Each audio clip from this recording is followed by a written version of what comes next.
तो देखो last class, एक बार चलो ध्यान दो। लास्ट क्लास हम लोग ने डिसाइड किया, मतलब हम लोग ने देखा था कि हम लोग कंपनी क्यों खोलते हैं। सबसे इंपॉर्टेंट चीज, तो जब हमें मैन पावर ज्यादा चाहिए, जब हमें एक सेपरेट एंटिटी को रिकॉर्ड करना है ताकि मेरा इंटरफेरेंस वहां पे ना हो, या अगर हम चाहता है कि मेरा कैपिटल बहुत ज्यादा रिक्वायरमेंट है, हमको बहुत पैसा का रिक्वायरमेंट है, तो इस केस में कोई भी एंटरप्रेन्योर अपना बिजनेस कैसा खोलना चाहता है, कंपनी खोलना चाहता है। क्लियर?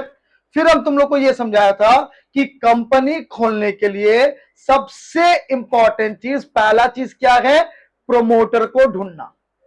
प्रोमोटर एक बार मिल गया तो प्रोमोटर को सबसे पहले दो डायरेक्टर्स का आईडी प्रूफ, एड्रेस प्रूफ देना पड़ेगा। क्लियर? फिर प्रोमोटर आपसे दो डॉक्यूमेंट बनवाएगा जिसका नाम MOA और AOA है, मेमोरेंडम ऑफ एसोसिएशन और article of association. Bank account के साथ वो टाई अप करेगा। ठीक है? उसके बाद में आपका एक कैपिटल, आपका एक वैल्यूएशन को वो ऑथराइज करेगा। फिर जाके आपका कंपनी क्या होता है, रजिस्टर्ड होता है। और वंस आपका कंपनी एक बार रजिस्टर्ड हो गया, मतलब आपका कंपनी फॉर्म्ड हो गया। तो अभी फिलहाल आपका कंपनी जो फॉर्म्ड है वो किस तरह का कंपनी है, प्राइवेट कंपनी। फिर आप थोड़ा वर्किंग करते हैं, प्रोमोटर थोड़ा वर्किंग करता है, और जब कंपनी का रीच बढ़ जाता है तो वो पहली बार अपना वैल्यूएशन पब्लिक को ऑफर करता है कि भैया आप आइए और मेरे में इन्वेस्ट करिए। जो पहली बार पब्लिक को ऑफर किया जाता है उसको क्या बोलते हैं हम लोग, IPO, initial public offer. After IPO private company किसमें कन्वर्ट हो जाता है, पब्लिक कंपनी में कन्वर्ट हो जाता है। क्लियर? तो जब वो पब्लिक कंपनी बन जाता है, हमारा यहां पे जितनी भी हम लोग सम्स करेंगे वो बेसिकली पब्लिक कंपनी वाला ही सम्स करेंगे। तो पब्लिक कंपनी वो फॉर्म्ड हो जाता है। उसके बाद अगर वो शेयर ऑफर कर रहा है तो उसे कहते हैं FPO, that is further public offer. बात सबको समझ आ गया? फिर हम आपको यह बताया था कि अगर मेरा कंपनी का वैल्यूएशन 10 लाख रुपीस है, कितना रुपया, 10 लाख, तो हम 10 लाख रुपया को ऑफर नहीं करता पब्लिक को कभी भी। हम लोग को क्या करना पड़ता है, उसको यूनिट्स में कन्वर्ट करना पड़ता है, अपने कैपिटल को स्मॉल डिनोमिनेशन में कन्वर्ट करना पड़ता है। उसके लिए एक टुकड़ा का, एक शेयर का एक रेट सेट करना पड़ता है, और वो रेट या तो 1 रुपये हो सकता है या मल्टीपल ऑफ 1 रुपये हो सकता है। मतलब 1 रुपया, 10 रुपया, 5 रुपया, 15 रुपया, 20 रुपया, 50 रुपया, 1000 रुपया, कितना भी हो सकता है। तो इस रेट को हम क्या बोलते हैं, फेस वैल्यू या पार वैल्यू। क्लियर? तो बेसिकली फेस वैल्यू क्या है, फेस वैल्यू एक शेयर का वैल्यू है। एक शेयर का वैल्यू को कहते हैं हम लोग फेस वैल्यू। लेकिन इसका एक्चुअल में कोई काम नहीं होता। क्यों? क्योंकि कंपनी इस रेट में पब्लिक को ऑफर कर भी सकता है और नहीं भी कर सकता है। क्लियर? तो कंपनी जो पब्लिक को ऑफर करता है उसे कहते हैं इशू प्राइस। क्या बोलते हैं हम लोग, एक होता है फेस वैल्यू, एक होता है इशू प्राइस। तो फेस वैल्यू और इशू प्राइस में डिफरेंस है।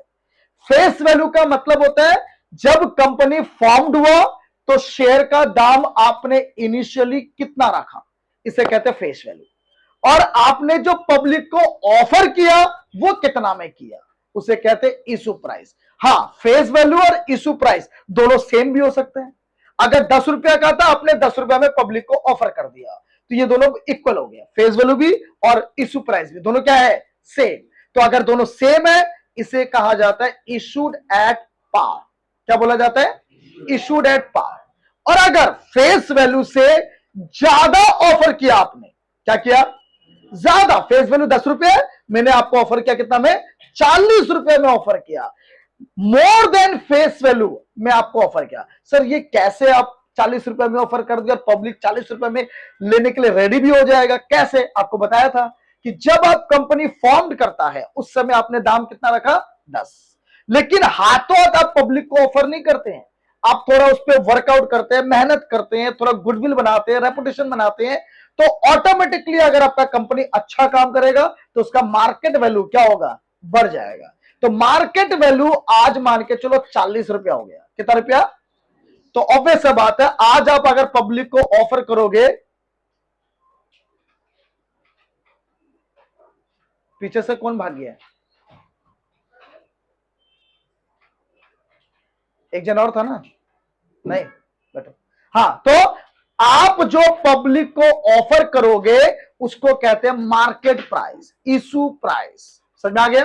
तो 10 रुपया का था, 40 रुपया में बेचा, तो इसे कहते हैं इशूड एट प्रीमियम। क्या बोलेंगे, इशूड एट प्रीमियम। 10 रुपया का था, मैंने तुमको 40 में बेचा, तो सर कंपनी का कितना रुपया का फायदा हो गया, 30 रुपया का फायदा हो गया। तो प्रीमियम कंपनी के लिए प्रॉफिट होता है। क्या होता है कंपनी के लिए, प्रॉफिट। समझ में आ गया, क्लियर। तो एक होता है फेस वैल्यू, एक होता है इश्यू प्राइस, दोनों में डिफरेंस है। फेस वैल्यू का मतलब कंपनी ने जो अपना शेयर का इनिशियल दाम रखा, इशू प्राइस का मतलब होता है आज के डेट में आप पब्लिक को जो ऑफर कर रहा है वो कितना में कर रहा है। तो दोनों में डिफरेंस है। हाँ, दोनों सेम भी हो सकते हैं, 10 रुपया का था 10 में ऑफर किया, दोनों बराबर है, तो इशूड एट पार। 10 रुपया का था 50 में किया, ज्यादा में किया, इशूड एट प्रीमियम।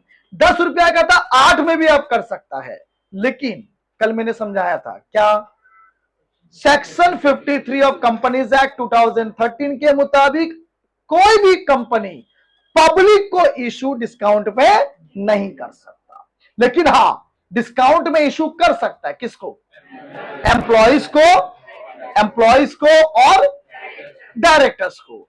तो बताओ उस शेयर को क्या बोलते हैं, sweat equity share, not equity share, sweat equity share. समझ में आ गया सबको, क्लियर है यहां तक। यहां तक आप लोग को लास्ट क्लास मैंने समझाया था, एक्सप्लेन किया था, ठीक है। अब ध्यान से सुनना। तो सपोज करो ये चीज तो बताया हुआ है कि ये कंपनी है, कंपनी इशू करता है इक्विटी शेयर। इक्विटी क्या होता है वो हम बताएगा आप लोग को, ध्यान से सुन लो। किसको ऑफर करता है, पब्लिक को ऑफर करता है। और जो पब्लिक हमारे में पैसा इन्वेस्ट कर रहा है, इनडायरेक्टली वो मेरा क्या खरीद रहे हैं, शेयर खरीद रहे हैं। तो इसीलिए उसको क्या बोलेंगे हम, शेयर होल्डर्स बोलेंगे, और वो कंपनी का क्या होता है, ओनर होता है। और सबको समझ आ गया। वैल्यूएशन अगर 10 लाख है तो क्या 10 लाख पब्लिक को ऑफर किया जाएगा, नहीं।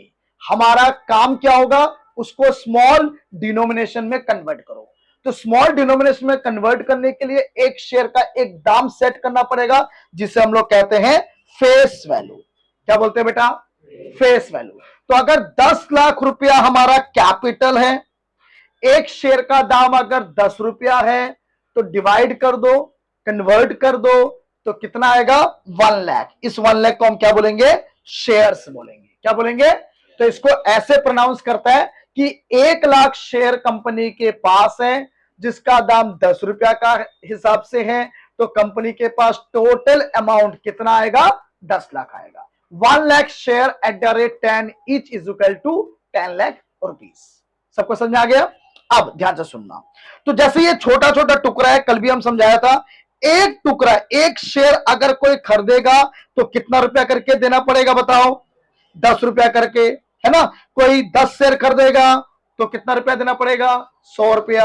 1000 शेयर खरीदेगा कितना रुपया देना पड़ेगा, 1000 शेयर है, शेयर अमाउंट नहीं होता। शेयर को अमाउंट में कन्वर्ट करने के लिए एक शेयर का दाम हम कितना ले रहे हैं, 10, मल्टीप्लाई कर दो, तो 1000 इंटू 10, बताओ कितना, 10,000। तो जब ये सारा शेयर हम बिक्री कर देगा, 1 लाख शेयर हम पूरा तुम लोग को बेच दिया, तुम लोग 10 रुपया के हिसाब से मेरे को पेमेंट करेगा, तो मेरे पास कितना रुपया आएगा, 10 लाख। और ये कौन पैसा लगा रहा है, ओनर लगा रहा है। तुम लोग बेसिकली मेरा हिस्सेदारी ले रहा है, तुम लोग मेरा ओनर है। और फर्स्ट ईयर में हम बताया था, ओनर जब भी पैसा लगाता है तो उसे क्या कहते हैं हम लोग, कैपिटल। क्या बोलते हैं, कैपिटल। और क्योंकि तुम लोग मेरा शेयर में पैसा लगा रहे हैं, इसलिए इसको क्या बोलेंगे हम, शेयर कैपिटल। तो इसी 10 लाख रुपया को हम बोलते हैं शेयर कैपिटल। यहां तक क्लियर। अब सबसे बड़ा मुद्दा कि सर आप मेरे में पैसा क्यों लगा रहे हैं, इससे आपका क्या बेनिफिट है, आपको क्या हासिल होगा मेरे में पैसा लगाने से। नंबर वन, कल भी हम बताया था कि अगर आप मेरे शेयर में पैसा लगाता है, मेरा कंपनी का ओनर बनता है, तो सर आपको पहला बेनिफिट क्या चीज का मिलेगा, प्रॉफिट का। क्या मिलेगा, प्रॉफिट का। नंबर वन, सबसे पहला चीज आपको मिलेगा प्रॉफिट का हिस्सेदारी। नंबर टू, आप कंपनी का ओनर है, कंपनी का मालिक है, तो सर कंपनी का मैनेजमेंट डिसीजन लेने में आपका हेल्प होगा, मतलब आपको अधिकार दिया जाएगा कि आप मैनेजमेंट डिसीजन लेने में क्या इन्वॉल्वमेंट दिखा सकते हैं। इसे कहते हैं वोटिंग राइट। क्या बोलते हैं इसको। तो दो चीज आपको मिलेगा अभी तक, जैसे मैंने बताया कि आप अगर किसी भी कंपनी में पैसा लगाता है, याद करो जर्नल एंट्री क्वेश्चन नंबर 5 सबको प्रॉब्लम था एचएस फर्स्ट ईयर में, क्या था बताओ, receive dividend from XY limited ₹5,000। तो सब पूछा था ना डिविडेंड क्या होता है, तो आप समझ आए डिविडेंड क्या होता है। तो कंपनी में अगर आप पैसा लगा रहे हैं तो कंपनी आपको इन रिटर्न प्रॉफिट कमा के देगा। तो सर प्रॉफिट वर्ड यूज नहीं करता है, हम लोग क्या वर्ड यूज करते हैं, डिविडेंड। तो कोई तुमसे पूछेगा डिविडेंड क्या है, तो आप बोलोगे जब भी हम किसी भी कंपनी में इन्वेस्ट करते हैं, पैसा लगाते हैं, इन रिटर्न जो कंपनी मेरे को देता है उसे हम डिविडेंड कहते हैं। क्या कहते हैं हम, डिविडेंड। तो देखो, तो पब्लिक मतलब आप लोग अगर मेरे में कुछ भी पैसा इन्वेस्ट करोगे तो बदले में आपको क्या मिलेगा। नंबर वन क्या मिलेगा बताओ, वोटिंग राइट। वोटिंग राइट का मतलब क्लियर हो गया, मैं कोई भी डिसीजन लूंगा तो सर मैं अकेला नहीं ले सकता, आप सब कंपनी के ओनर है, आप सबका डिसीजन को महत्वपूर्ण दिया जाएगा। इसी को कहते हैं वोटिंग राइट। आपके वोट से चेयरमैन बनेगा, आपके वोट से डायरेक्टर्स बनेंगे, आपके वोट से ही सारा काम होगा। इन शॉर्ट आपको मैनेजमेंट में पार्ट लेने का हक मिलेगा। Number two, dividend. डिविडेंड का मतलब होता है प्रॉफिट का वो पोजीशन जो आपको डिस्ट्रीब्यूट किया जाता है कैश में। मतलब मेरा कंपनी जो भी प्रॉफिट कमाएगा है ना, वो आप लोगों में मैं डिस्ट्रीब्यूट करूंगा इन कैश, इसे कहते हैं डिविडेंड। इन शॉर्ट आप पैसा लगा रहे हैं तो आपको प्रॉफिट एंजॉय हो रहा है, यही प्रॉफिट को हम क्या बोलते हैं, डिविडेंड बोलते हैं। क्या बोलते हैं हम, डिविडेंड। और तीसरा और सबसे इंपॉर्टेंट चीज, कैपिटल एप्रिसिएशन। सर ये क्या चीज है कैपिटल एप्रिसिएशन। अगर आपने मेरे कंपनी का शेयर 10 रुपया में खरीदा है, कितना रुपया में, तो 10,000 शेयर खरीदा है, 10 रुपया के हिसाब से बताओ आप कितना रुपया लगाया होगा, 1 लाख। 10 साल बाद इसका वैल्यू अगर बढ़ गया, मान के चलो 40 रुपया हो गया, तो अब बताओ आपका शेयर का वैल्यू कितना रुपया हो गया, 4 लाख। लगाया कितना था, 1 लाख, कितना हो गया, 4 लाख। डिविडेंड तो मिल ही रहा है, कंपनी से हर साल क्या मिल रहा है आपको, डिविडेंड, और प्लस 4 साल बाद आपका जो कैपिटल आपने लगाया वो कितना हो गया, 4 लाख। कितना हो गया, तो इसको किसी और को बेचो और वहां से निकलते बनो, तो तुम्हारा 1 लाख का जगह कितना मिल गया, 4 लाख। इसे कहते हैं कैपिटल एप्रिसिएशन। क्या बोलते हैं इसको। तो कोई भी शेयर में पैसा लगाते हो, कंपनी में पैसा इन्वेस्ट करते हो, तो सर आपको 3 तरीके के बेनिफिट मिलते हैं। एक आपको मिलता है वोटिंग राइट, एक आपको मिलता है वोटिंग राइट मतलब हिस्सेदारी मिलता है, दूसरा प्रॉफिट एंजॉय करने को मिलता है, दैट इज डिविडेंड मिलता है, और तीसरा कैपिटल एप्रिसिएशन। आपने जो पैसा लगाया है उसका वैल्यू अगर आपका कंपनी प्रोग्रेसिव करेगा तो उसका वैल्यू भी क्या होगा, इंक्रीज होगा। अगर उसका वैल्यू इंक्रीज होगा तो दैट इज आपने 1 लाख रुपया लगाया, आज उसका कीमत, आज उसका वैल्यूएशन कितना हो गया, 4 लाख। तो जैसे मैंने बताया था शेयर्स ट्रांसफरेबल है, जैसे 4 लाख हुआ, 5 लाख हुआ, आपको अगर पैसा का जरूरत है, आपको चाहिए कि भैया मुझे पैसा चाहिए, आप ये शेयर को बेच दो, तो बताओ कितना रुपए का प्रॉफिट हो गया, फिर भी 4 लाख, 3 लाख का प्रॉफिट। 1 लाख तो हम लगाया था ना, है कि नहीं। तो हर साल डिविडेंड मिलेगा वो तो अलग है, साथ ही साथ आपका कैपिटल एप्रिसिएशन भी होगा। सबको क्लियर, समझ में आ रहा है सबको? तो कैपिटल एप्रिसिएशन का मतलब मार्केट वैल्यू, कैपिटल एप्रिसिएशन का मतलब सर मार्केट वैल्यू इंक्रीज हो जाएगा ताकि आप इस शेयर को प्रॉफिट में फ्यूचर में क्या कर सको, बेच सको। तो याद है, क्लियर? तो कोई पूछेगा भैया कंपनी का शेयर में पैसा लगा रहे हो तो इसका मतलब क्या है, तो आप बोलोगे देखो बेटा, पहला तो मुझे वोटिंग राइट मिलेगा, दूसरा मुझे डिविडेंड मिलेगा, प्रॉफिट का हिस्सेदारी मिलेगा, तीसरा सर थोड़ा दिन बाद इसका दाम बढ़ गया, बेच दो तो मेरा कैपिटल एप्रिसिएशन भी हो जाएगा, जिसे कहते हैं कैपिटल गेन। क्या बोलते हैं? Capital gain. याद करो फर्स्ट ईयर में चैप्टर कराया था तुम लोग को प्रोविजन एंड रिजर्व, याद है? लास्ट चैप्टर तुम बताया था कब किसी भी बिजनेस का दो तरीका का प्रॉफिट होता है, किसी को याद है? दो तरीका का प्रॉफिट होता है, पर बकलोल, ग्रॉस प्रॉफिट, नेट प्रॉफिट तो प्रॉफिट है। प्रॉफिट दो तरह का होता है, yes, revenue profit and capital profit. तो जो रिकरिंग नेचर है, जैसे मेरा कंपनी शेयर बेचने वाला कंपनी नहीं है। अब बोलेगा सर आपका कंपनी शेयर ही तो बेच रहा है। अरे भाई वो मेरा काम थोड़ा ना है, शेयर बेच रहा है ओनर बनाने के लिए। मेरा काम क्या है? एडुकेशन। मेरा काम है स्टूडेंट को पढ़ाना।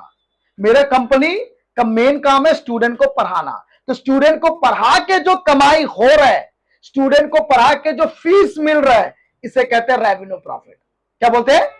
लेकिन अगर मैंने शेयर को ज्यादा रुपया में बेच दिया, प्रीमियम में बेच दिया, 10 रुपया का था 40 में बेच दिया, तो 30 रुपया का प्रॉफिट हुआ। तो ये प्रॉफिट को कहते हैं कैपिटल प्रॉफिट। क्या बोलते हैं बेटा? Capital profit. सबको समझ आ रहा है? इसको कहते हैं कैपिटल प्रॉफिट। ये मेरा डेली वाला प्रॉफिट नहीं है, ये तो भाई दाम बढ़ गया तो मैंने ज्यादा में आपको बेचा, तो इसलिए इसको कहते हैं कैपिटल प्रॉफिट। और रेवेन्यू प्रॉफिट, आपका कपड़ा का कंपनी है तो कपड़ा बेच के जो पैसा कमा रहे हैं, एडुकेशन इंस्टीट्यूट है जो फीस से कमा रहे हैं, ये हो गया आपका रेवेन्यू प्रॉफिट। और साइड वाला क्या क्या प्रॉफिट हो सकता है?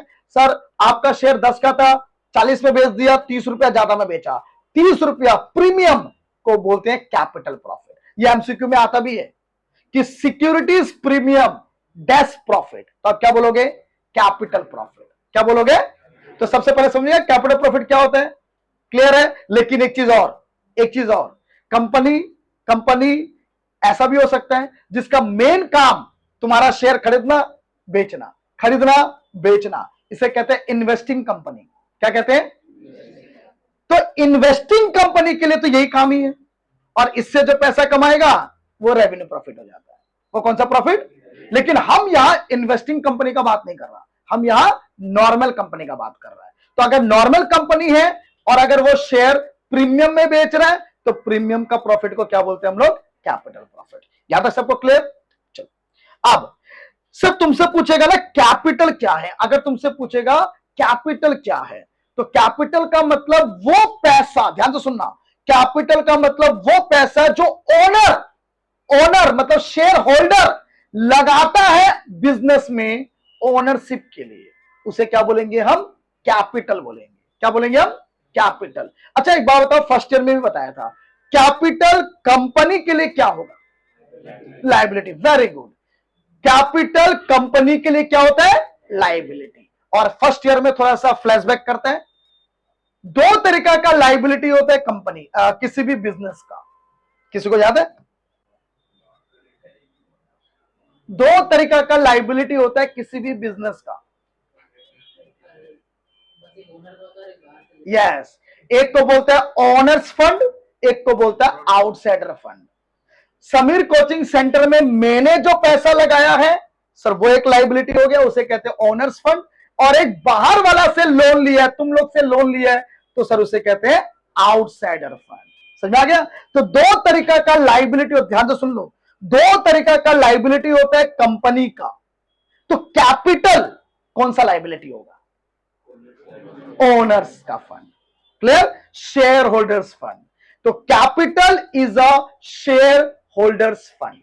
क्यों? क्योंकि कैपिटल कौन लगाता है? शेयर होल्डर लगाता है। तो कैपिटल कंपनी के लिए लायबिलिटी किसके लिए है? शेयर होल्डर के लिए है। इसलिए कैपिटल लायबिलिटी तो है कंपनी का, लेकिन ये ओनर से रिलेटेड है, इसलिए इसको शेयर होल्डर्स फंड कहते हैं। समझ में आ गया सबको? तो देखो क्या लिखा है, कैपिटल ऑफ ए कंपनी, ध्यान से सुनो, capital of A company divided into A number of small equal parts. जो कैपिटल है, वैल्यूएशन है 10 लाख, हमारे एग्जांपल के मुताबिक 10 लाख मेरा वैल्यूएशन था, उसको मैंने क्या किया, छोटे छोटे इक्वल पार्ट में डिवाइड कर दिया। तो सबको पता है ये पार्ट को क्या बोलेंगे, शेयर्स बोलेंगे। इसको क्या बोलते हैं हम, शेयर्स बोलते हैं। सबको समझ आ गया? तो तुमसे पूछेगा शेयर्स क्या है, तो जब कैपिटल को छोटे छोटे पार्ट में डिवाइड कर दोगे तो सर एक स्मॉल पार्ट को हम क्या बोलेंगे, शेयर्स बोलेंगे। फेस वैल्यू क्या होता है, original price of the share set up by company at the time of formation. Formation के टाइम पे आपने कंपनी का जो ओरिजिनल प्राइस सेट किया उसे क्या बोलेंगे, फेस वैल्यू। क्या बोलेंगे, याद रखना फेस वैल्यू कभी भी चेंज नहीं होगा।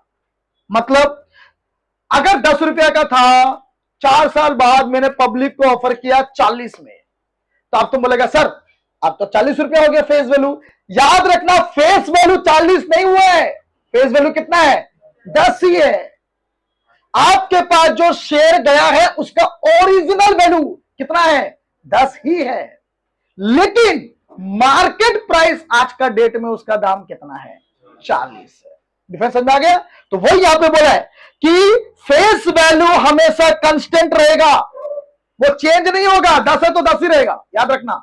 10 से 20 नहीं, 20 से 40 नहीं होगा, वो 10 का 10 ही रहेगा। ये कोई मार्केट वैल्यू नहीं है। मार्केट वैल्यू समझ आ रहा है सबको, इशू प्राइस।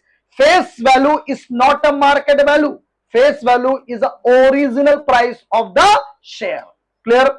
इसके बाद इसको हम नॉमिनल वैल्यू भी कहते हैं, पार वैल्यू भी कहते हैं। पार, पार का मतलब सबको क्लियर है? पार का मतलब जितना फेस वैल्यू उतना ही रुपया में तुमने ऑफर किया, इसे कहते हैं पार। क्या बोलते हैं? तुमसे कोई पूछेगा इशूड एट पार का मतलब बताओ, तो हम बोलेंगे when face value is equal to issue price. When face value is equal to issue price, है ना, तो इसको बोलेंगे क्या, पार। मार्केट में क्या दाम है उससे मतलब नहीं है। 10 रुपया था, 10 में ही मैंने पब्लिक को ऑफर कर दिया, तो इसको हम क्या बोलेंगे, पार। लेकिन 10 का था, 50 में ऑफर किया, तो 40 रुपया ज्यादा को क्या बोलेंगे, प्रीमियम। सबको क्लियर है? फिर और एक बात, आपको डिविडेंड मिलेगा, ऑब्वियस सा बात है, प्रॉफिट मिलेगा। तो ऐसा हम लोग कभी नहीं करेंगे कि यहां पे मान के चलो 40 बच्चा बैठा हुआ है, तो अगर 40 बच्चा बैठा हुआ है तो कोई 1000 शेयर खरीद रहा है, कोई 2000 खरीद रहा है, कोई 3000 खरीद रहा है, सब अलग अलग शेयर खरीद रहे हैं। अब मेरा प्रॉफिट 1 लाख का हुआ, तो क्या हम सब में इक्वली बांट देंगे? नहीं, इक्वली कैसे बांट सकता है? जो जितना शेयर लगाया है उसके मुताबिक मिलेगा, हाँ या ना? तो इसने 1 लाख रुपया लगाया, 1000 eight the rate 10 each, 1 lakh रुपया लगाया, तो इसको 1 लाख का ही क्या मिलेगा, डिविडेंड मिलेगा। सबको समझ आ रहा है? लेकिन एक चीज मोस्ट इंपॉर्टेंट जो आपका बेसिक के लिए इंपॉर्टेंट है, ध्यान से सुनना। अगर शेयर का दाम 10 रुपया है, कितना रुपया, तो आप 1000 शेयर खरीदना चाहता है, लेकिन मैंने आपको 50 रुपए में बेचा। कितना में बेचा? तो आपने मेरे पे जो पैसा लगाया वो कितना लगाया होगा, 1000 इंटू 50 कितना, 1000 इंटू 50 कर दो ना, कितना कितना, 50,000। तो मैं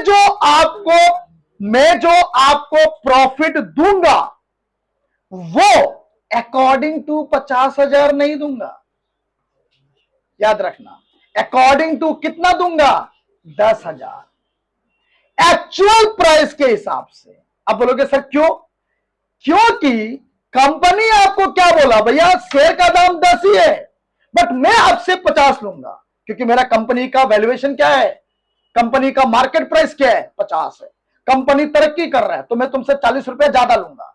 अगर देना है तो लगाओ, नहीं देना है तो चलते बनो। और तुम लगाएगा क्यों, तुमको पता है क्यों लगाएगा, तुम बताओ।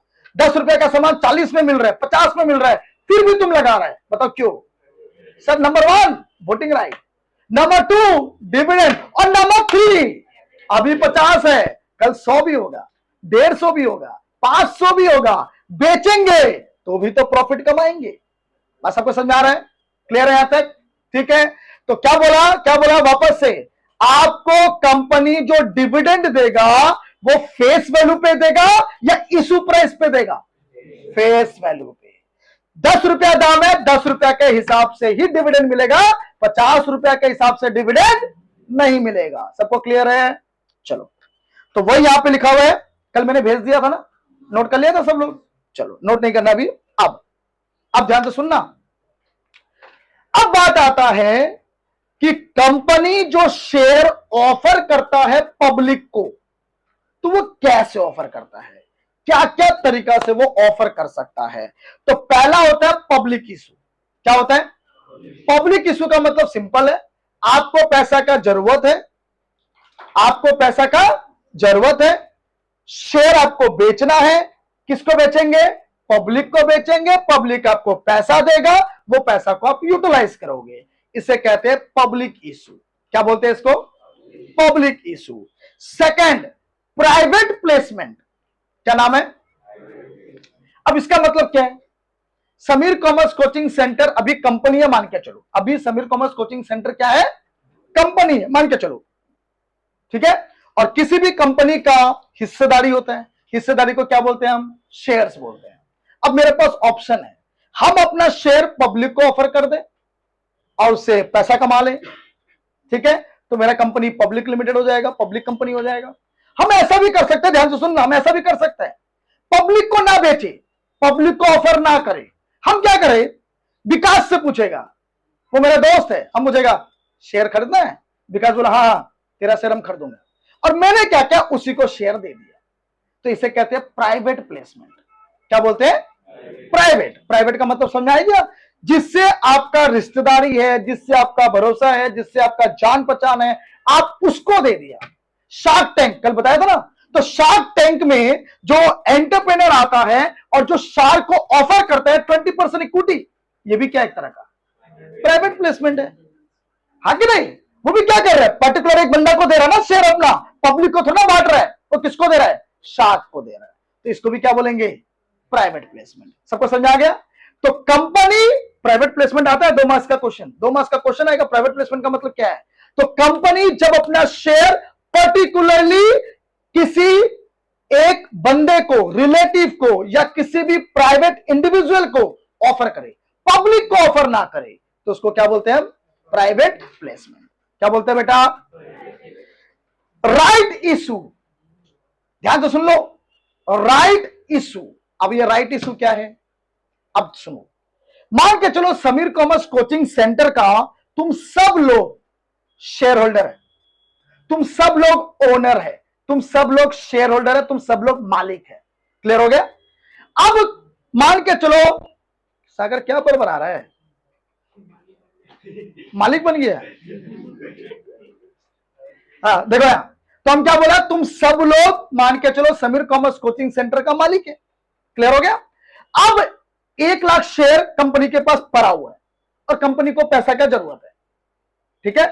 ये तुम लोग देखा होगा तुम्हारे पापा चाचा के बीच में भी, कि अगर तुम्हारा पापा का गांव में कोई प्रॉपर्टी है और तुम्हारा पापा को वो प्रॉपर्टी बेचना है, तो सबसे पहले क्या होता है? बकलोल, बंटवारा हो गया तभी तो तुम्हारे पापा का प्रॉपर्टी है। तो तुम्हारा सुनो, तुम्हारा पापा का अगर कोई प्रॉपर्टी है बंटवारा होने के बाद, तो पापा का अगर कोई प्रॉपर्टी है, तो ये प्रॉपर्टी सबसे पहले किससे पूछा जाएगा कि आप खरीदोगे कि नहीं? अपने रिलेटिव से, चाचा से। अगर ऐसा नहीं किया तो पूरा गांव तुम पे बहिष्कार कर देगा, बोले ऐसे निकलो। तो पहला हक किसका होता है? रिलेटिव का। अगर रिलेटिव बोलता ना भाई मेरे पास तो पैसा नहीं है, तो फिर एक तरह का सिक्योरिटी मिल जाता है कि भाई चलो अब मैं कहां जाऊंगा? बाहर जाऊंगा। समझा? तो जब कंपनी अपना शेयर अपने ही एग्जिस्टिंग शेयर होल्डर को ऑफर कर दे, तो उसको क्या बोलते हैं हम? Right issue. मतलब राइट का मतलब क्या? अधिकार। तो कंपनी का शेयर में कंपनी का शेयर में, ओनरशिप में पहला अधिकार किसका है? एग्जिस्टिंग शेयर होल्डर का है। पहले मुझे उसको शेयर बेचना पड़ेगा, अगर वो नहीं खरीदना चाहता है तो फिर मैं कहां जाऊंगा? पब्लिक में जाऊंगा, बाहर जाऊंगा। समझ में आ गया? तो तुमसे पूछेगा राइट इशू क्या है, तो तुम बोलेगा सर कंपनी जब अपने एग्जिस्टिंग शेयर होल्डर को शेयर ऑफर करे उसे कहते हैं हम लोग क्या? Right issue. जब कंपनी किसी प्राइवेट इंडिविजुअल को, किसी रिलेटिव को, सिलेक्टेड पर्सन को ऑफर कर दे, प्राइवेट प्लेसमेंट ऑफ शेयर। जब कंपनी शेयर पब्लिक को ऑफर कर दे तो पब्लिक इशू। समझ में आ गया? क्लियर? इसके बाद एक आता है लास्ट, जिसे कहते हैं बोनस इशू। क्या बोलते हैं? अभी बोनस इशू क्या होता है, ध्यान से सुनना। अभी अभी तुमको एक वर्ड हम समझाया था कि प्रीमियम, अगर कंपनी ने प्रीमियम में अपना शेयर बेचा है, ठीक है, जैसे एक एग्जांपल बताता, ध्यान से सुनना। अगर कंपनी का शेयर 1 लाख है, कितना रुपया? और फेस वैल्यू 10 रुपया है, लेकिन इशू किया 15 रुपया में, कितना रुपया? तो बताओ इसको कैसे बोलोगे आप? क्या बोलोगे इसको?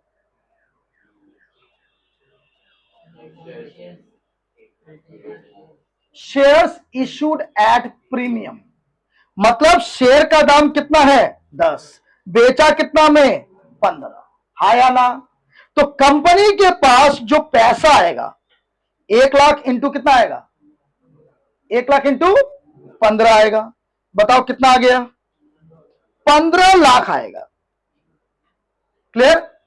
है या ना? तो शेयर कैपिटल कंपनी का कितना हो गया? 15 लाख। अब बताओ हा या ना? ये मैंने सही लिखा है या गलत लिखा है?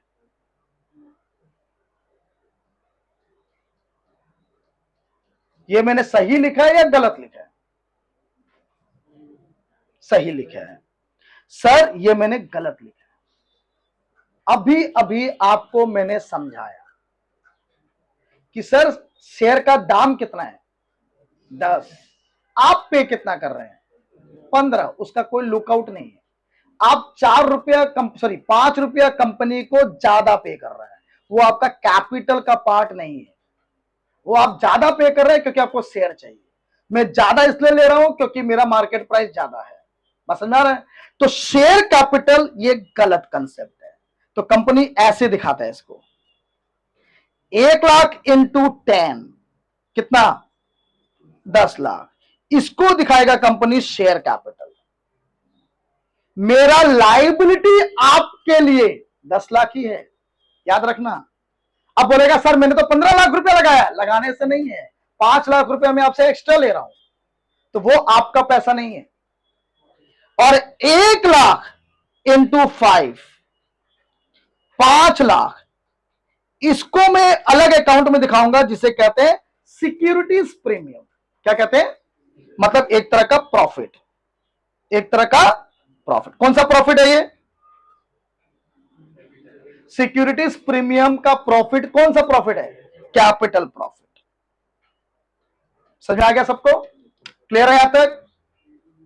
सबको समझ में आ रहा है? तो याद रखना, शेयर कैपिटल में अभी अभी मैंने आपको समझाया था, शेयर का दाम फेस वैल्यू से ज्यादा नहीं हो सकता।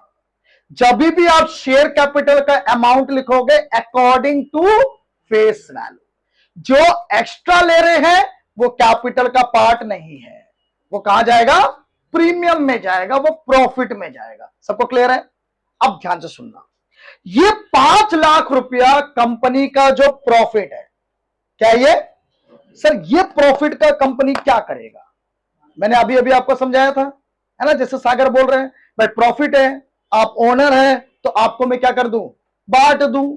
लेकिन कैपिटल प्रॉफिट को डिविडेंड के तौर पे बांटा नहीं जाता। डिविडेंड मतलब profit. Profit means only revenue profit. कौन सा प्रॉफिट? आप ओनर कंपनी का है, कंपनी क्या चीज का है? Educational institute. क्या चीज से पैसा कमा रहे हैं? फीस से। उसी का प्रॉफिट मिलेगा आपको। कैपिटल प्रॉफिट में हिस्सा आपका नहीं। बात सबको समझा रहा है? तो सर ये प्रॉफिट करे क्या, ये 5 लाख क्या करे? तो कैपिटल प्रॉफिट को लास्ट क्लास 11 में भी आपको समझाया था मैं, कैपिटल प्रॉफिट को आप डिस्ट्रीब्यूशन में यूज नहीं कर सकता, समझा रहा है? रेंट वेंट देने में यूज नहीं कर सकता, इन शॉर्ट पीएल अकाउंट में नहीं आएगा। तो सर ये प्रॉफिट का करते क्या है? ये प्रॉफिट हम यूज करेंगे नंबर 1, अगर कोई कैपिटल लॉस हो रहा है उसको एडजस्ट करने में। लॉस भी 2 तरह का होता है, रेंट पे करना, सर ये रेवेन्यू लॉस है, समझ आ रहा है? अभी अभी आपको समझाया था, कल याद है, कंपनी खोलने के लिए, फॉर्म्ड करने के लिए कंपनी को खर्चा करना पड़ता है। कंपनी ऐसे फॉर्म्ड नहीं हो जाता, ऐसे प्रोमोटर पेपर पर नहीं बना देता है, उसमें खर्चा लगता है। तो बताओ ये बार बार लगेगा या कंपनी का लाइफ में एक ही बार लगेगा? एक ही बार। और जो खर्चा एक ही बार लगता है उसी को कैपिटल लॉस कहते हैं, उसको क्या बोलते हैं हम? Capital loss. और जो खर्चा बार बार लगेगा, रेंट पे करना, सैलरी पे करना, इलेक्ट्रिसिटी पे करना, इसे रेवेन्यू लॉस कहते हैं, वो ट्रेडिंग पीएल में आता है। लेकिन जो कैपिटल लॉस होता है वो ट्रेडिंग पीएल में नहीं आता। उस लॉस को हम इस कैपिटल प्रॉफिट से क्या करते हैं?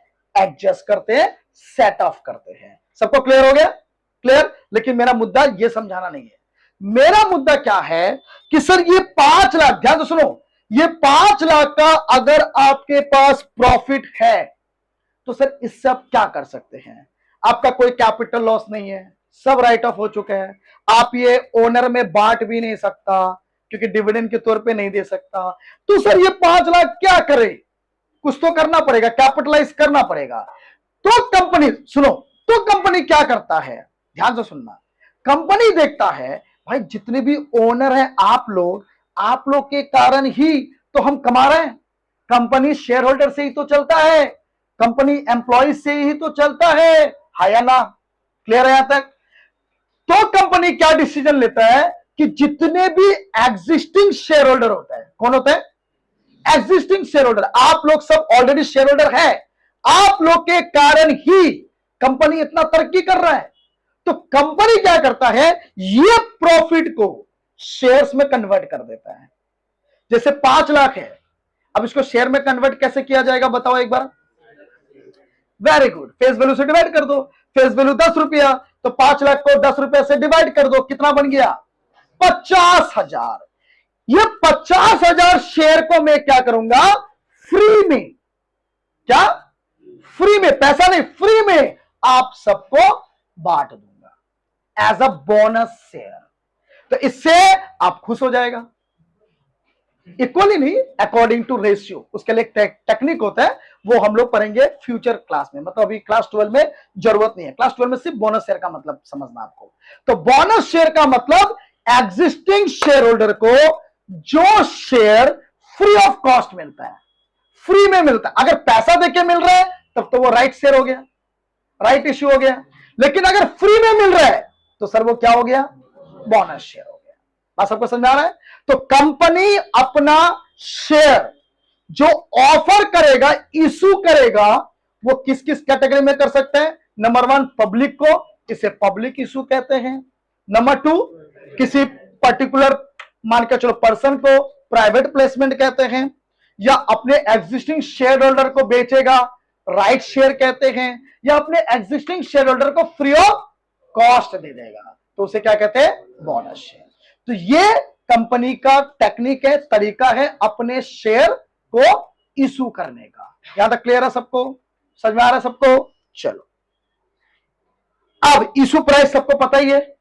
क्या इशू प्राइस का मतलब क्या होता है बताओ? Market price. गलत जवाब। इशू प्राइस हमेशा मार्केट प्राइस नहीं होता। तब पार कैसे होगा? जिस प्राइस में कंपनी पब्लिक को ऑफर कर रहा है। जरूरी तो ना, मैंने बोला ऐसा कि हमेशा कंपनी 10 का है तो 50 में ही बेचेगा?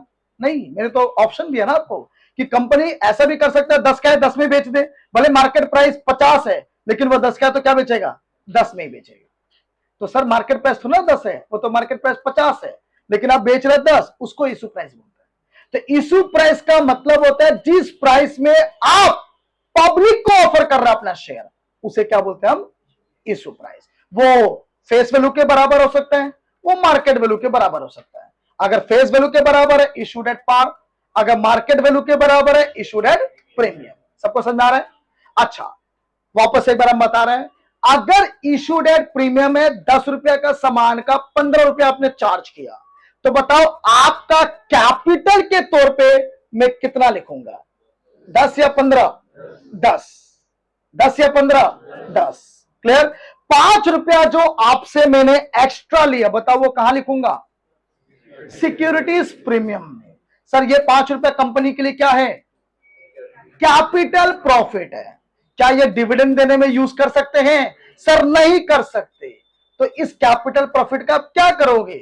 सर कैपिटल लॉस को राइट ऑफ करने में यूज करेंगे, बोनस शेयर देने में यूज करेंगे, और भी है वो बाद में। समझ आ गया सबको?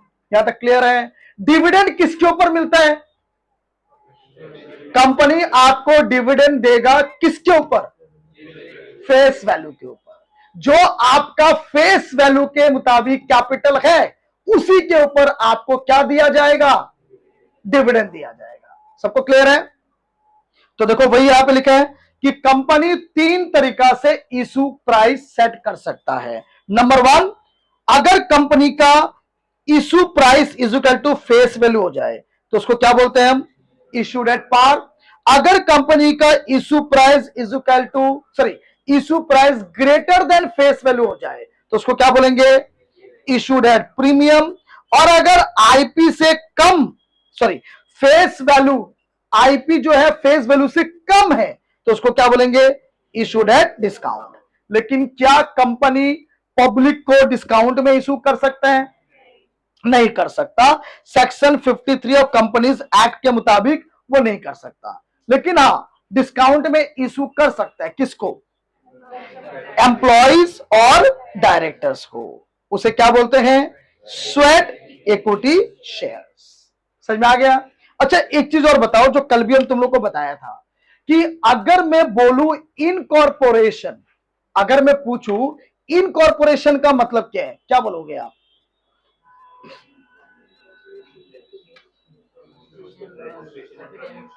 हाँ, इनकॉर्पोरेशन का एक्चुअल मीनिंग होता है कंपनी का रजिस्ट्रेशन करवाना, कंपनी का प्रमोशन करवाना, कंपनी का पब्लिक इशू करवाना, पब्लिक का पैसा लाके देना। इस पूरे प्रोसेस को हम क्या कहते हैं? इनकॉर्पोरेशन। और कंपनी का इनकॉर्पोरेशन करा के कौन देता है? प्रमोटर देता है। और बदले में वो हमसे क्या लेगा? चार्ज लेगा। मतलब एक तरह का मेरा खर्चा हो गया, है कि नहीं? एक्सपेंस हो गया। तो प्रोमोटर को जो सर्विस के बदले में पैसा दिया जाता है, उस खर्चे का नाम है इनकॉर्पोरेशन कॉस्ट। क्या नाम है? समझ में आ गया? क्योंकि प्रोमोटर इनकॉर्पोरेशन करवा के देता है, तो इसलिए इसका नाम पड़ गया इनकॉर्पोरेशन कॉस्ट। तो कभी भी आपको बुक में मिलेगा इनकॉर्पोरेशन कॉस्ट, या कभी भी कोई पूछेगा इनकॉर्पोरेशन कॉस्ट क्या होता है, तो आप बोलोगे कंपनी का इनकॉर्पोरेशन कराने के लिए जो सर्विस प्रमोटर देता है, उसके बदले में जो हम पेमेंट करते हैं उसे कहते हैं इनकॉर्पोरेशन कॉस्ट। क्लियर हो गया? अब ध्यान से सुनना। अब प्रमोटर तो सर्विस का पैसा मांग रहा है। किसका मांग रहा है? लेकिन मेमोरेंडम ऑफ एसोसिएशन बनाया, उसमें सीएस को हायर करना पड़ा, उसमें स्टाम्प ड्यूटी लगा, उसमें आने जाने का पेट्रोल का खर्चा लगा। सर इसको क्या बोलेंगे? इसको तो इनकॉर्पोरेशन कॉस्ट नहीं बोलेंगे। इनकॉर्पोरेशन कॉस्ट का मतलब तो वो हो गया जो हम प्रमोटर को देते हैं इनकॉर्पोरेशन कराने के लिए। तो इन सारे खर्चे को हम कहते हैं प्रिलिमिनरी एक्सपेंसेस। क्या बोलते हैं? Preliminary expenses. प्रिलिमिनरी लिखा, प्रिलिमिनरी का मतलब क्या होता है? इनिशियल, स्टार्टिंग का खर्चा। ये कंपनी का बार बार नहीं लगेगा, क्योंकि कंपनी को बार बार इनकॉर्पोरेट कराने का दरकार नहीं है, एक ही बार लगेगा। तो बताओ ये जो खर्चा है, चाहे वो इनकॉर्पोरेशन कॉस्ट हो, चाहे वो प्रिलिमिनरी एक्सपेंस हो, ये खर्चा क्या कंपनी अपना पीएल अकाउंट में दिखा सकता है? हाँ या ना? सर नहीं दिखा सकता, क्योंकि सर ये वो खर्चा नहीं है जो कंपनी का हमेशा होगा। ये कैपिटल लॉस है, इसको पीएल अकाउंट में कंपनी नहीं दिखाएगा। तो बताओ कंपनी कहां से एडजस्ट करेगा इस लॉस को? कैपिटल प्रॉफिट से। कहां से? सबको समझ में आ गया? तो दो तरीके का खर्चा है, preliminary expense, incorporation cost, both are capital loss. Preliminary expenses वो एक्सपेंसेस होते हैं जो कंपनी फॉर्म करते वक्त इनिशियली आपको खर्चा करना पड़ता है। तो आपको लग रहा होगा ये 2 रुपया, 4 रुपया, 10 रुपया, 50 रुपया है, लेकिन अच्छा अच्छा कंपनी का करोड़ों करोड़ रुपया प्रिलिमिनरी एक्सपेंस होता है। इसलिए आपको जब आप बिजनेस स्टडी पढ़ा होगा, है ना, या क्लास 12 में एक चैप्टर है फाइनेंशियल मार्केट, बिजनेस स्टडी का क्लास 12 में एक चैप्टर है फाइनेंशियल मार्केट, वहां पे आप सीखते हैं मनी मार्केट, कैपिटल मार्केट। तो वहां पे आप सीखेगा, सुन लो पहले, वहां पे सीखेगा कि कंपनी शॉर्ट टर्म पैसा लेता है उधार पे पब्लिक से, शॉर्ट टर्म पैसा सिर्फ कंपनी को खोलने के लिए करोड़ों करोड़ रुपया चाहिए कंपनी को फॉर्म्ड करने के लिए। सोचो प्रिलिमिनरी एक्सपेंस कितना बड़ा होता है, उसके लिए भी कंपनी लोन लेता है, इसे कहते हैं शॉर्ट टर्म लोन, और इसी को कहते हैं मनी मार्केट। कह रहे तो बिजनेस स्टडी का पार्ट था। तो सबको क्लियर हो गया? तो प्रिलिमिनरी एक्सपेंस सबको क्लियर है, कैपिटल लॉस क्लियर है, इनकॉर्पोरेशन कॉस्ट क्लियर है, प्रोमोटर क्लियर है, सबको क्लियर है सबको? चलो अब शेयर्स कितने तरीके के होते हैं? शेयर्स दो तरीके के होते हैं। कितने तरीके के? दो तरीके के शेयर्स होते हैं, ठीक है। ओनर दो तरीका का होता है, एक इक्विटी शेयर होल्डर और एक प्रीफरेंस शेयर होल्डर। ध्यान से सुन लो, equity share holder, preference share holder. तो अब आपके दिमाग में एक चीज आएगा, सर ओनर ही तो है, तो इसमें क्या बंटवारा कि इक्विटी और प्रीफरेंस? सर ओनर ना दो तरीका का होता है, मान के चलो आप ये और ये, तो ये लोग दो तरीके के ओनर हैं। मेरा कंपनी का दो तरीके का ओनर है, ये बोल रहा है सर मैं रिस्क नहीं लेना चाहता, मुझे रिस्क नहीं चाहिए, लेकिन हां मैं आप में पैसा लगाऊंगा, लेकिन मुझे कुछ ऐसा करो जो मुझे रिस्क ना उठाना पड़े। तो हम बोले ठीक है, काम करो, तुम मेरे को पैसा दो और साल का फिक्स्ड है, हम तुमको इतना ही देगा, चाहे मेरा कंपनी तरक्की करे चाहे मेरा कंपनी लॉस में जाए, तुमको हम फिक्स्ड अमाउंट ही देगा। क्लियर? तो इससे आपका फायदा क्या हुआ? सर आप ओनर तो हैं और आपका एक फायदा भी है। सर क्या फायदा बताओ? फिक्स्ड डिविडेंड मिलेगा, फिक्स्ड प्रॉफिट मिलेगा। सबको समझ आ रहा है? तो आपने रिस्क नहीं लिया, आपने रिस्क नहीं लिया। बस सबको समझ आ रहा है? तो क्योंकि आपने रिस्क नहीं लिया, क्लियर, तो आपको प्रीफरेंस शेयर होल्डर बोला जाता है। और सर प्रीफरेंस नाम कैसे पड़ा? प्रीफरेंस नाम ऐसे पड़ा कि कंपनी जो भी प्रॉफिट कमाएगा, ध्यान से सुनो, कंपनी जो भी प्रॉफिट कमाएगा, 1 लाख प्रॉफिट कमाएगा, आप भी है आप भी है, बताओ ये 1 लाख में से सबसे पहले प्रॉफिट हम किसको दें? प्रीफरेंस का, क्योंकि आपका प्रॉफिट फिक्स्ड है, इसीलिए आपका नाम पड़ गया प्रीफरेंस। आपको प्रीफरेंस दिया जाता है, जो भी प्रॉफिट होगा पहला हक किसका है?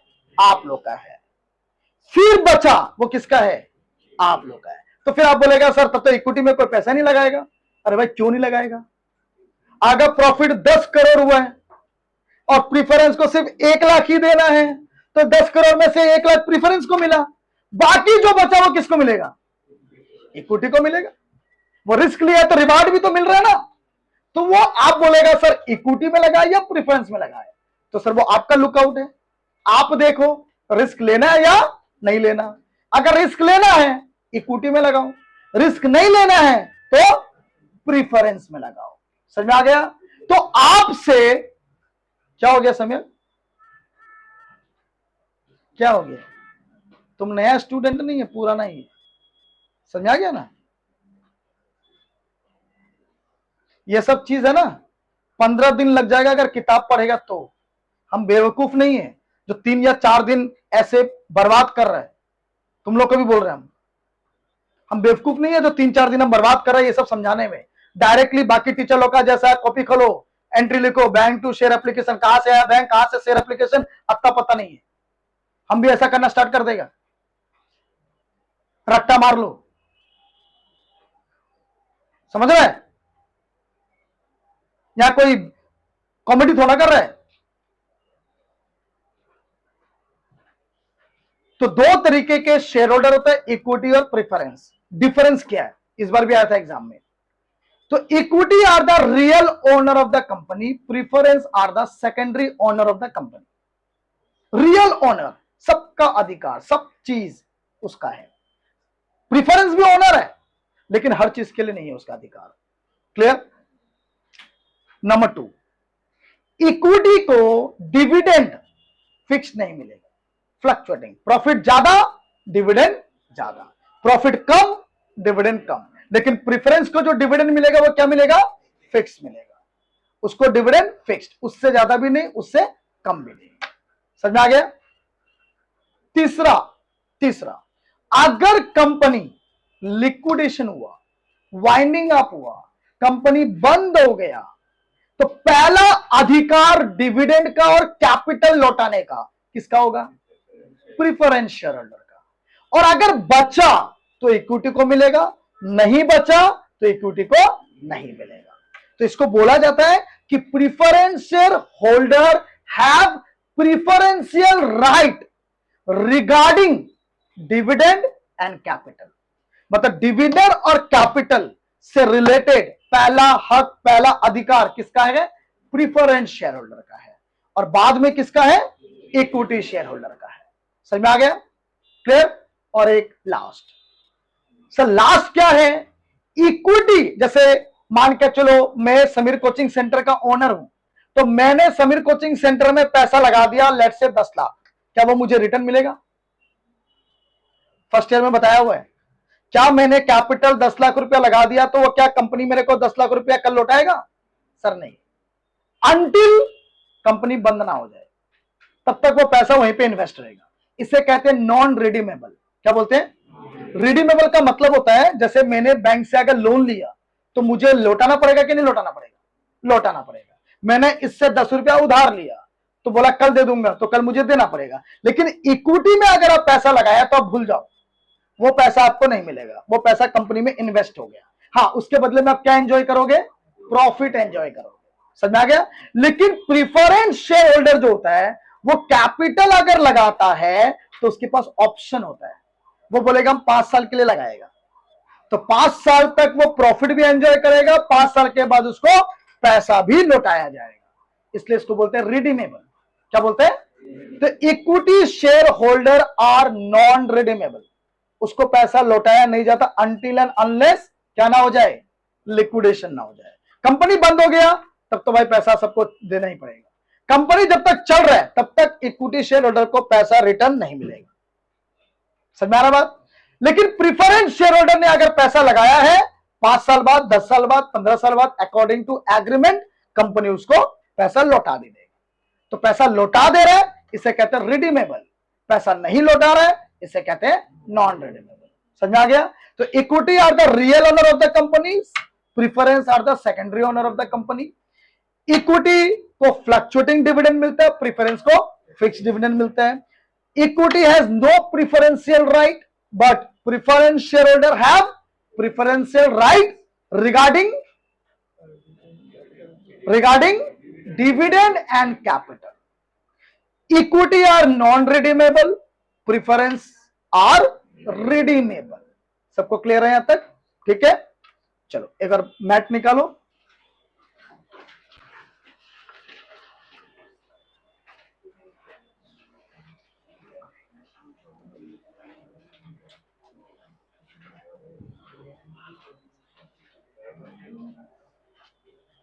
मैट निकाला? देखो अब एक बार सब लोग देख लो, जो भी यहां पे लिखा है वो हर चीज आपको समझा दिया गया है, बस रीड आउट कर रहा हूं। देखो सबसे पहले क्या बोला, ध्यान से सुनना। निकाल लिया पेज? पहला पेज ये स्टार्टिंग में ही होगा। देखो, as per section 220 of the companies act 2013, इसके मुताबिक कंपनी का मतलब क्या? Company means a company incorporated under this act. This act का मतलब कंपनीज एक्ट 2013 और एनी प्रीवियस कंपनी लॉ। तो एनी प्रीवियस कंपनी लॉ याद ना रहे तो लिख लो 1956। पहले एक लॉ चलता था जिसका नाम था 1956, अब वो नहीं चलता है। अब वो नहीं चलता है। मतलब अब आपको कंपनी खोलना है तो 1956 के मुताबिक रजिस्टर नहीं होगा, कंपनीज एक्ट 2013 के मुताबिक होगा। क्लियर, सबको समझ में आ गया? तो बताया था। नेक्स्ट एक और डेफिनेशन है, कंपनी या joint stock company is an entity incorporated by a group of person. ये क्लियर है? कंपनी एक ऐसा बिजनेस है जिसको इनकॉर्पोरेट करवाता है ग्रुप ऑफ पर्सन, हाँ या ना? तो ग्रुप ऑफ पर्सन का नाम क्या है? तो लिख लो ना, या तो रहेगा नहीं। क्या लिखोगे? प्रोमोटर। क्या लिखोगे? प्रोमोटर। फिर अब देखो यहां पे क्या लिखा है, through the process of law. बताया था ऐसे रजिस्टर नहीं होगा, नियम कानून जो कंपनीज एक्ट 2013 में लिखा गया है उसके मुताबिक आप रजिस्टर करोगे। इसलिए बोला जाता है कंपनी आपने नहीं बनाया, कंपनी किसने बनाया है? लॉ ने बनाया, in order to undertake a business. ठीक है, next, a company is divided into units. छोटे छोटे यूनिट्स में डिवाइड कर देते हैं, उसको क्या बोलते हैं हम? शेयर्स। और जो भी ओनर ये शेयर खरीदता है उसको हम क्या बोलते हैं? Share holder. क्लियर? कंपनी एक आर्टिफिशियल पर्सन है। आर्टिफिशियल पर्सन का मतलब क्लियर? वो एक्चुअल में आदमी नहीं होता, लेकिन वो आदमी का तरह हर काम कर सकता है। Which is separate from its member, मतलब सेपरेट एंटाइटी, वो मेंबर से टोटली अलग है। क्लियर? मेंबर और उसका कोई लेना देना नहीं है। कोई मेंबर मरे जिए चेंज हो जाए, कंपनी वहीं का वहीं रहेगा। तो लिखा हुआ है देखो, therefore insolvency or death of a member does not affect the company, वो कंपनी को अफेक्ट नहीं करेगा। समझ में आ गया? इसको प्रोनाउंस किया जाता है सेपरेट एंटाइटी। क्या प्रोनाउंस किया जाता है? तो इसका मतलब कंपनी का अपना राइट है, अधिकार है, और ओनर का अपना राइट और अधिकार है। फिर कंपनी एक आर्टिफिशियल पर्सन है, जैसे मैंने बताया था, जिसको कौन बनाया है? लॉ बनाया है, और लॉ बना के उसको एक अलग अधिकार दे दिया गया है। क्या दे दिया गया? अलग अधिकार। अलग अधिकार में तो समझ गया ना, उसके पास अपना अधिकार है कि वो खुद अपने बदौलत किसी से एग्रीमेंट कर सकता है, किसी से लोन ले सकता है, किसी को लोन दे सकता है, किसी के साथ एग्रीमेंट कर सकता है, उसका अपना अधिकार है, उसको मेरा जरूरत नहीं है, किसी ओनर का जरूरत नहीं है। आगे, विथ परपिचुअल सक्सेशन, इसका मतलब परपिचुअल सक्सेशन मतलब सर कंपनी कभी भी अपने आप बंद नहीं होगा। ओनर मर गया कोई दिक्कत नहीं है, कंपनी चलते रहेगा। ओनर इंसॉल्वेंट हो गया, इलीगल हो गया, विजय माल्या इलीगल हो गया, लेकिन कंपनी चलते रहेगा। समझ में आ गया? इसको बोलते हैं परपिचुअल सक्सेशन, मतलब नेवर एंडेड। हाँ, एंड होगा कैसे? लॉ के मुताबिक। लॉ को सेटिस्फाई नहीं करेगा तो फिर वो कंपनी बंद हो जाएगा। समझ में आ गया? तो इसलिए बोलते हैं परपिचुअल सक्सेशन। तो कंपनी एक आर्टिफिशियल पर्सन है, वो आदमी नहीं है, लेकिन आदमी की तरह वो बिहेव करता है। सेपरेट एंटाइटी, सर मेंबर से उसका कोई लेना देना नहीं है, मेंबर आए जाए चेंज हो जाए वो वहीं का वहीं रहेगा। परपिचुअल सक्सेशन, सर वो कभी बंद नहीं हो सकता unless and until law agree ना करे, वो चलते रहेगा चलते रहेगा चलते रहेगा। समझ में आ गया? And A common seal. Common seal याद है लास्ट क्लास समझाया था कि अरे सर वो एक आर्टिफिशियल पर्सन है, आदमी नहीं है, तो वो एग्रीमेंट कैसे करेगा भाई, है कि नहीं? तो एग्रीमेंट करने के लिए उसका एक सील होता है। तो जो डायरेक्टर्स होते हैं, सीईओ होता है, बस वो क्या करता है, कंपनी के बिहाफ में सील मार देता है। तो इसका मतलब कंपनी के साथ उसका एग्रीमेंट हो गया, डायरेक्टर के साथ नहीं, वो सील कंपनी का है तो कंपनी के साथ एग्रीमेंट हो गया। लेकिन आज के डेट में ये भी याद रखना, आज के डेट में कॉमन सील मैंडेटरी नहीं है। जरूरी नहीं है कि कंपनी को एग्रीमेंट करने के लिए कॉमन सील देना पड़ेगा। कॉमन सील हम ले भी सकते, कॉमन सील मतलब होता है ना सील, जो अपना कोचिंग का भी सील होता है, ऐसे सील मार के साइन करता है ना वो। तो पहले मैंडेटरी था बट अब मैंडेटरी नहीं है, तो क्योंकि अब तो सब ऑनलाइन हो गया, तो अब मैंडेटरी नहीं है। लेकिन हाँ, फिर एग्रीमेंट कैसे होगा? तो डायरेक्टर को अपने बिहाफ में क्या देना पड़ता है? ऑथराइजेशन साइन देना पड़ता है। क्या देना पड़ता है? तो इसका मतलब ये नहीं कि मैंने साइन किया तो मैं लाइबिलिटी हो गया, नहीं, लाइबिलिटी कौन है? कंपनी है, बट कंपनी अधिकार दे देता है भाई मेरे बिहाफ में तुम साइन करो। समझ में आ गया? तो ये पूरा डेफिनेशन का मतलब क्लियर हो गया। तो इसी में तुमको ना 4 फीचर्स भी मिल गया। नंबर 1, सर कंपनी कैसा होता है? Artificial person. कंपनी कैसा होता है? Separate entity. कंपनी कैसा होता है? Perpetual succession. कंपनी कैसा होता है? जिसका कॉमन सील होता है। और एक ले लो, कंपनी एक ऐसा है या एक ऐसा बिजनेस है जिसका ओनरशिप ट्रांसफरेबल है। क्या है? ट्रांसफरेबल। समझ में आ गया? आज तुम्हारा है, कल तुम बेच दो, किसी और का हो जाएगा। तो नीचे इसका फीचर्स है, ये रहा। तो फीचर्स में हम पढ़ेंगे artificial person, perpetual succession, common seal, transfer of shares. यहां तक तो क्लियर है? अच्छा, लिमिटेड लाइबिलिटी का मतलब क्या है? जितना पैसा आप लगाया है, कंपनी अगर बंद होगा तो कंपनी उतना ही लौटाएगा। तो कंपनी का लाइबिलिटी क्या है? लिमिटेड है। समझ आ गया? ऐसा नहीं कि कंपनी का लाइबिलिटी अनलिमिटेड है, नहीं, जितना पैसा उसने लिया उतना ही लौटाने का उसका हक है। समझ में आ गया? और एक लास्ट, बोर्ड ऑफ मेंबर्स, मतलब कंपनी चलता कैसे है, कंपनी को चलाएगा कैसे, क्योंकि वो तो आदमी नहीं है, तो उसको चलाने के लिए क्या चाहिएगा? बोर्ड ऑफ मेंबर्स, जिसमें डायरेक्टर्स होते हैं। तो कम से कम कितने डायरेक्टर्स? 2। और मैक्सिमम कितने डायरेक्टर्स? 7। और ये डायरेक्टर्स कैसे बनते हैं? वोटिंग से। कैसे बनते हैं? वो वोटिंग का राइट, वोटिंग का अधिकार किसके पास होता है? शेयर होल्डर्स के पास। सब कुछ क्लियर हो गया? तो नेक्स्ट क्लास हम लोग डिस्कस करेंगे कंपनी कितने तरीके के होते हैं और कंपनी का कैपिटल कैसे निकलता है। ठीक है ना? आज के लिए इतना ही।